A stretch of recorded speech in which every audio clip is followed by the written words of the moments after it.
The epitope. First, I'd like to explain the definition of the epitope.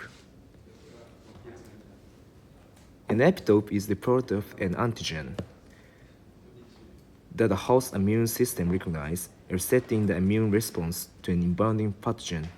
It specifically binds to the corresponding antigen receptor on the immune cell, and binding only occurs if the structures are complementary. Once epitope and receptor bind together in this puzzle-like combination, the production of antibodies is stimulated. These antibodies are specifically targeted to the epitopes that bind to the antigen receptors. In this manner, the epitope is also the region of the antigen that is recognized by the specific antibody, which then removes the antigen from the host organism after binding to it. The region on the antibody which binds to the epitope is known as the paratope. Many antigens have a number of distinct epitopes on their surfaces.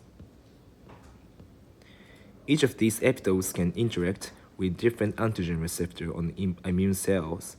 The blood serum of immunized person usually contains a mixture of antibodies that can bind with different epitopes on the surface of an antigen. Antibodies that target with the same epitope can have different abilities to bond with it. Next, I'll introduce the types of epitope. There are two types of epitope: conformational and linear. This classification is based upon their structure and their interaction with the antibody's paratope.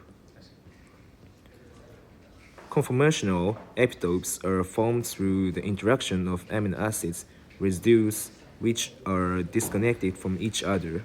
The number of conformational epitopes is unknown. Linear epitopes are determined not just by their primary structure, but also by other residues present.